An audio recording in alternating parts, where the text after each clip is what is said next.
Brought to you by Candid. Candid dusting powder, 4 skin problems का एक expert solution. Candid dusting powder, हटा खुजली, लगा कैंडिड। ईरान से जंग लड़ रहे अमेरिकी सैनिक अगले 2 से 3 हफ्ते में अपना बोरिया बिस्तर समेटकर देश की वापसी कर सकते हैं। ये ऐलान उनके प्रेसिडेंट ने ही किया है। सुनिए क्या कह रहे हैं ट्रंप।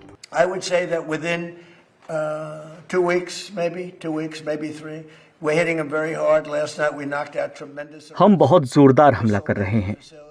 कल रात हमने उनके मिसाइल बनाने वाले बहुत से कारखाने तबाह कर दिए। मुझे लगता है 2-3 हफ्ते में हमारा काम पूरा हो जाएगा। उसके बाद हम वहां से निकल जाएंगे। हमें वहां रुकने की कोई ज़रूरत नहीं है। स्ट्रेट ऑफ हॉर्मुज़ की समस्या ये है कि कोई भी आदमी पानी में एक माइन फेंक दे और कह दे कि ये जगह अब अनसेफ है। ये हमारा काम नहीं है। ये फ्रांस या जो भी देश वहां तेल गैस लेना चाहते हैं उनका काम है।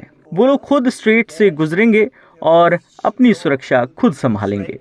हम बहुत जल्दी वहां से निकल रहे हैं। हमारा पूरा काम बस 2 हफ्ते या उससे थोड़ा ज़्यादा समय में ख़त्म हो जाएगा। उनके पास जितनी भी चीज़ें हैं हम सब कुछ ख़त्म कर देना चाहते हैं। हो सकता है कि इससे पहले ही कोई डील हो जाए। हमने पहले ही रिजीम चेंज कर दिया है। एक सरकार गिरा दी है, फिर दूसरी भी। अब जो लोग हैं वो पहले वाले लोगों से कहीं ज़्यादा समझदार और कम कट्टर हैं।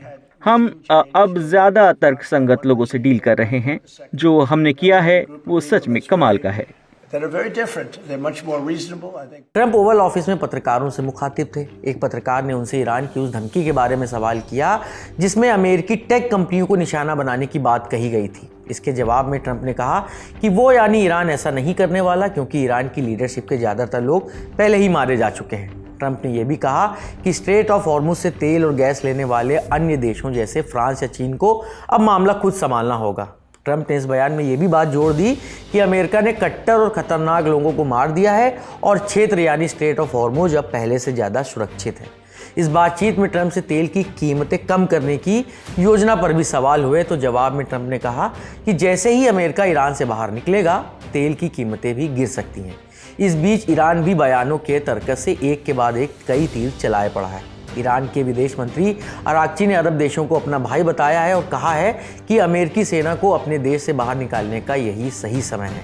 अराक्ची ने सोशल मीडिया प्लेटफॉर्म एक्स पर लिखा कि ईरान सऊदी अरब साम्राज्य का सम्मान करता है और उसे अपना भाई मानता है। हमारे अभियान उन दुश्मन आक्रमणकारियों के खिलाफ हैं जो ना तो अरबों का सम्मान करते हैं और ना ही ईरानियों का और ना ही किसी तरह की सुरक्षा दे सकते हैं। दूसरी ओर ईरानी सेना के एक प्रवक्ता ने कहा है कि इस्लामिक रिपब्लिक ऑफ ईरान की सेना का हमला तब तक जारी रहेगा जब तक कि अमेरिकी इजरायली दुश्मनों को घुटनों पर ना ला दिया जाए। उन्होंने ये भी कहा है कि सेना ईरान में घुसने वालों के पैर काट देगी। दूसरी ओर इजराइल के प्रधानमंत्री बेंजामिन नेतन्याहू ने एक अमेरिकी टीवी चैनल से कहा है कि वो ईरान के साथ जंग खत्म करने की तारीख नहीं बता सकते।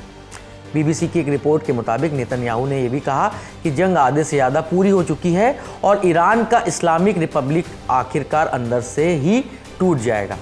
अब जब ये जंग वाकई ख़त्म हो जाएगी तभी यकीन कर पाना आसान होगा कि हाँ भाई वॉर रुक गई है। 1 महीने से ज़्यादा का वक्त हो चुका है।